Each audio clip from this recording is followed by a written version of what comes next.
दावयान के YouTube channel में आपका एक बार फिर से स्वागत है। एंशिएंट हिस्ट्री का एक इम्पॉर्टेंट टॉपिक है बौद्ध धर्म, जहां से आपके एग्जाम में 1 से 2 प्रश्न आते ही हैं। आज हम लोग बौद्ध धर्म के बारे में पढ़ेंगे, गौतम बुद्ध के बारे में पढ़ेंगे। तो आइए देखते हैं गौतम बुद्ध का जीवनी। गौतम बुद्ध का जन्म कपिलवस्तु के निकट लुम्बिनी में हुआ था। ये कहाँ पड़ता है? ये नेपाल में पड़ता है। इनका जन्म 563 बीसी ईसापुर में हुआ था। इनके पिता का नाम शुद्धोधन था, जो शाक्य गण के प्रधान थे, मतलब गौतम बुद्ध राजा के बेटे थे। माता का नाम महामाया। महामाया का संबंध कोलीय वंश से, कभी कभी एग्जाम में पूछ देता है कि इनकी माता का संबंध किस वंश से था, तो वो कोलीय वंश से था। इनके बचपन का नाम सिद्धार्थ था। इनके बचपन का नाम सिद्धार्थ था।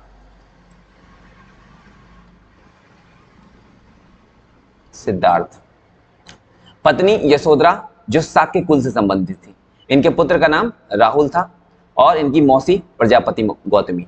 प्रजापति गौतमी का नाम इसलिए आता है क्योंकि इनकी माता का देहांत हो गया था इनके जन्म के 7वें दिन। उसके बाद इनको पाल पोस के बड़ा की प्रजापति गौतमी ही। पहले तो मौसी थी, बाद में इनके पिता शुद्धोधन इनकी मौसी से शादी कर लेते हैं, तो ये हो जाती है इनकी स्टेप मदर, यानी सौतेली माँ।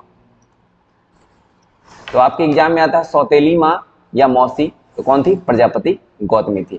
तो ये सारे फैक्ट इंपॉर्टेंट है, आपको ये याद करना है, ठीक है। अब हम देखते हैं कि गौतम बुद्ध का जो जन्म हुआ था, उसके बाद ऐसा कौन सा घटना घटा कि ये वैराग्य जीवन को अपनाया और फिर ये बुद्ध बने। जब गौतम बुद्ध का जन्म हुआ था तो इनके पिता बहुत सारे पंडित को बुलाते हैं इनका नामकरण करने के लिए। बहुत सारे पंडित आते हैं और पंडितों ने इनके पिता को बताया कि या तो ये बहुत बड़ा सम्राट बनेगा, नहीं तो सन्यासी। कम उम्र का जो संत था, जो पंडित था, उन्होंने बताया साइड में बुला के कि आपका बेटा बनेगा सन्यासी। अब इनके पिता को बहुत चिंता होने लगा, क्योंकि ये खुद राजा थे और राजा अपने बेटा को राजा ही बनाना चाहता है।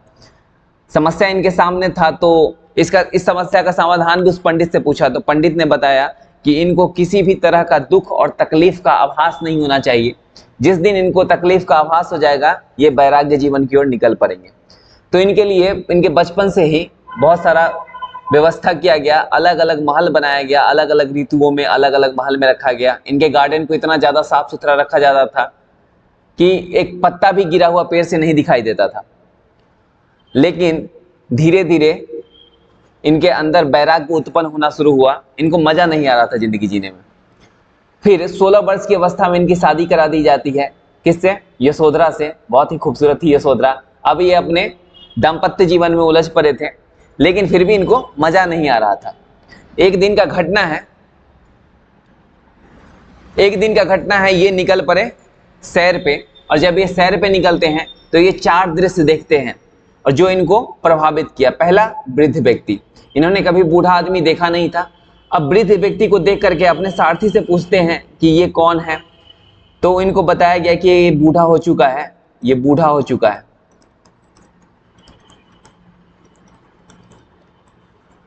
ये बात सुन के इनको लगा कि एक दिन हम भी बूढ़े हो जाएंगे और हम भी मर जाएंगे। अंदर से बहुत तकलीफ हुआ। आगे बढ़े, देखा इन्होंने एक बीमार व्यक्ति को, वो खांस रहा था। इसके बारे में जब इनका सारथी बताता है तो इसका भी प्रभाव इन पे पड़ता है। फिर आगे बढ़ते हैं, इन्होंने एक लाश को देखा, शव को देखा। जब पूछा सारथी से तो बताया कि ये मर चुका है, मतलब ये भगवान के पास जा चुका है। आगे बढ़ते हैं, फिर एक सन्यासी को देखते हैं। सन्यासी भगवान की भक्ति में लीन था। अब जब इन्होंने अपने सारथी से पूछा तो ये बताया कि ये भगवान की भक्ति में लीन है। तो इन्होंने पूछा कि ये वही भगवान के भक्ति में लीन है जहां पे ये चला गया है। कौन? ये लाश, ये शव मर गया है। अब जब ये घर लौटे तो इनको बहुत तकलीफ होने लगा। वैराग्य की तरफ ये मुड़ चुके थे। यशोधरा बहुत चिंतित थी, क्योंकि यशोधरा को ये सौंपा गया था कि इनको वैराग्य की तरफ नहीं जाने देना है, इनको उलझा के रखना है। अब 29 वर्ष इनका उम्र हो चुका था। कितना? 29 साल। 29 वर्ष के हो चुके थे। अब ये रात को चुपके से अपने बेटे, जिसका नाम था राहुल, और पत्नी यशोधरा को छोड़कर निकल पड़ते हैं। सबसे पहले ये पहुंचते हैं कहाँ? वैशाली। सबसे पहले वैशाली पहुंचते हैं। और वैशाली में अलार कलाम इनके टीचर हुए। अलार कलाम से ये सांख्य दर्शन की शिक्षा लेते हैं। सांख्य दर्शन की शिक्षा लेते हैं। एग्जाम में पूछा जाता है सांख्य दर्शन किसने लिखा है, तो आपको ये याद रखना है सांख्य दर्शन महर्षि कपिल ने लिखा है। कपिल, सिर्फ कपिल याद रखना है, ठीक है। 29 वर्ष की अवस्था में गृह त्याग करते हैं। बहुत ही इंपॉर्टेंट है, गृह त्याग करने को बौद्ध धर्म में क्या कहा जाता है, तो महाभिनिष्क्रमण कहा जाता है। महाभिनिष्क्रमण गृह त्याग को कहा जाता है।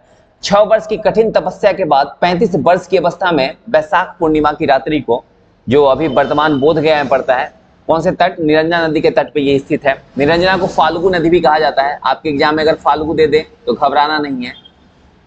फाल्गु नदी, फाल्गु नदी के तट पे इनको ज्ञान की प्राप्ति होती है। ऐसा कहा जाता है कि जब इनको ज्ञान की प्राप्ति होती है तो इनके शरीर से प्रकाश निकलने लगा था। ज्ञान प्राप्ति के बाद वो बुद्ध कहलाए।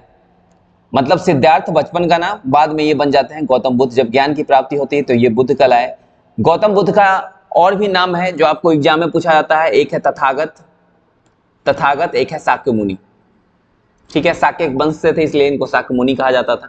ज्ञान प्राप्ति के बाद अपना पहला प्रवचन बुद्ध ने सारनाथ में दिया। ये बहुत ही इंपॉर्टेंट है आपके एग्जाम के लिए। VVI पहला प्रवचन कहाँ दिया, सारनाथ में देते हैं ये जाकर के। सारनाथ मध्य प्रदेश में पड़ता है। प्रथम जो प्रवचन दिया उसे क्या कहा जाता है, ये भी प्रश्न पूछा जाता है। इसको धर्म चक्र प्रवर्तन कहा जाता है। अभी तक 2 इंपॉर्टेंट वर्ड हमने देखा, एक महाभिनिष्क्रमण, गृह त्याग को महाभिनिष्क्रमण कहा जाता है, और प्रथम प्रवचन को धर्मचक्र प्रवर्तन कहा जाता है, ठीक है। अब बुद्ध के जीवन से संबंधित कुछ प्रतीक चिन्ह है जिससे आपके सवाल बनते हैं, तो वो घटना है और उसका प्रतीक चिन्ह है। 4 आपको याद रखना है, काफी इंपॉर्टेंट है। एक है कि जन्म जो उनका हुआ उसका प्रतीक चिन्ह क्या है, तो कमल और सांड है। कमल और सांड है। गृह त्याग, घोड़ा, आपको याद रखना है, घोड़ा से एक गृह त्याग किए थे। ज्ञान की जो प्राप्ति हुई वो क्या, पीपल, आपको पता है कि पीपल के पेड़ के नीचे बैठे साधना कर रहे थे और उसका नाम बोधि वृक्ष रखा गया। और जो निर्वाण, यानी निर्वाण का मतलब होता है मृत्यु, निर्वाण का मतलब होता है मृत्यु, उसको पद चिन्ह से के प्रतीक से बताया गया। फिर आगे कुछ फैक्ट्स है जो आपके एग्जाम के लिए VVI है। ये एग्जाम ओरिएंटेड है, आप कोई भी एग्जाम दे, चाहे वो BPSC का हो, बिहार दरोगा का हो, या सेंट्रल SSC का हो, कोई भी एग्जाम जहां से प्रश्न आपके बौद्ध धर्म से आते हैं वहां पे 1-2 प्रश्न यहीं से देखने को मिलेंगे। इनके लिए एक बेलूबन नामक स्थान पे महाविहार बनाया गया। ये आप देख रहे हैं महाविहार, किसने बनवाया था, राजा बिंबिसार ने बनवाया था। बिंबिसार बौद्ध धर्म को मानता था और इनके रहने के लिए एक महाविहार बनाया। अगर जगह की बात करें तो यह है बेलूबन। बिहार जो है, बिहार बौद्ध धर्म में बौद्ध भिक्षु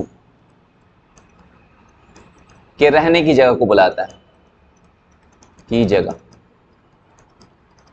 अभी जो बिहार नाम है ये इसी बिहार के नाम पे पड़ा है। ज्ञान प्राप्ति के 8वें वर्ष गौतम बुद्ध ने वैशाली में अपने प्रिय शिष्य आनंद, ये क्वेश्चन पूछा जाता है कि इनका जो प्रिय शिष्य था वो कौन था, तो आपको याद रखना है इनका प्रिय शिष्य था वो था आनंद, ठीक है। और आनंद के रिक्वेस्ट करने पे, आनंद को मजा नहीं आ रहा था बौद्ध संघ में, तो वो बोला कि महिलाओं को शामिल करना चाहिए, और उसके रिक्वेस्ट पे महिलाओं को शामिल किया गया। संघ में प्रवेश की अनुमति दी गई। क्वेश्चन पूछा जाता है आपके एग्जाम में, ये जो प्रथम महिला कौन थी, तो इनकी खुद की मौसी थी, नाम था प्रजापति गौतमी।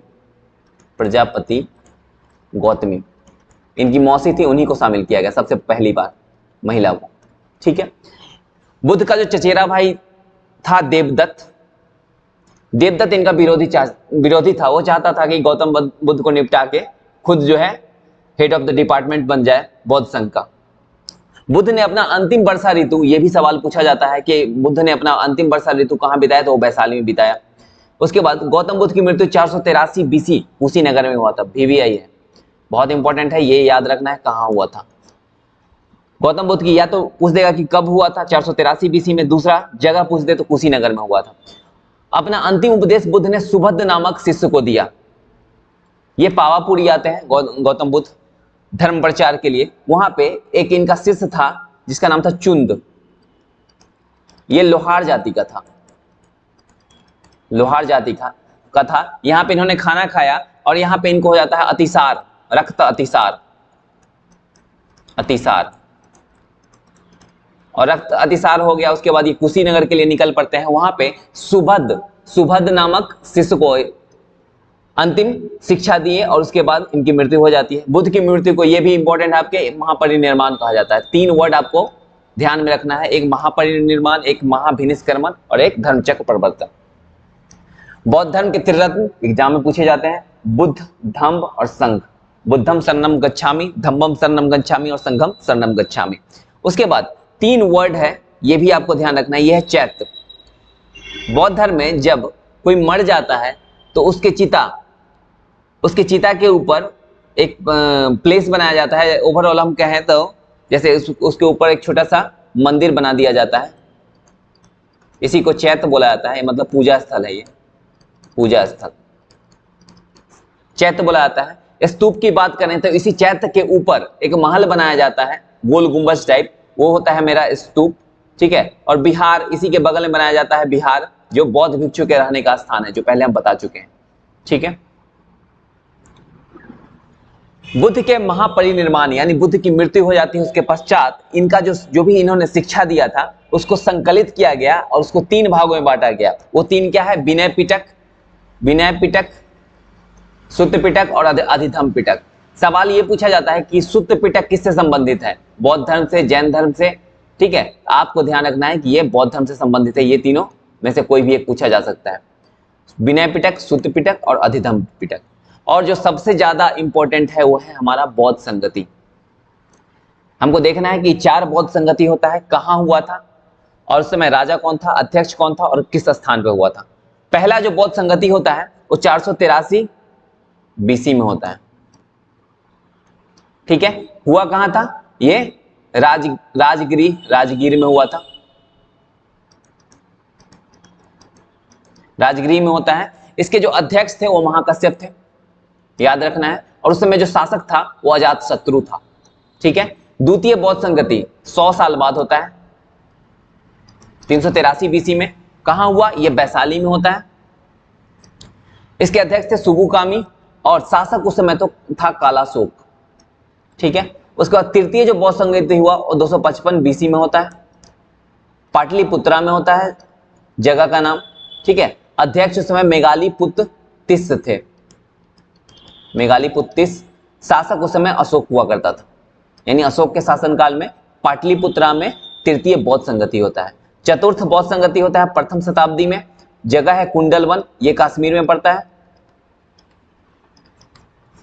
वसुमित्र इसके अध्यक्ष हुआ करते थे और शासक उस समय कनिष्क था। कनिष्क के शासनकाल में चतुर्थ बौद्ध संगति संपन्न होता है।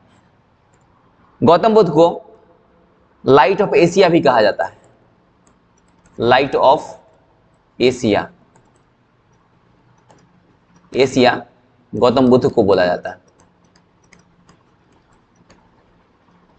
बुद्ध को बोला जाता है। दोस्तों ये सारे फैक्ट आपके एग्जाम के लिए बहुत बहुत इंपॉर्टेंट है। तो ये आपका 10 से 12 मिनट का अगर वीडियो हुआ, 10 से 12 मिनट 2-4 बार देखना तो आपका एग्जाम में एक ही प्रश्न नहीं छूटेगा, ठीक है।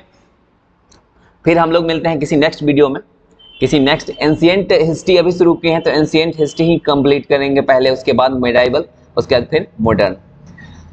तो आज फिर इतना ही, फिर मिलते हैं किसी नेक्स्ट वीडियो में। Thank you very much.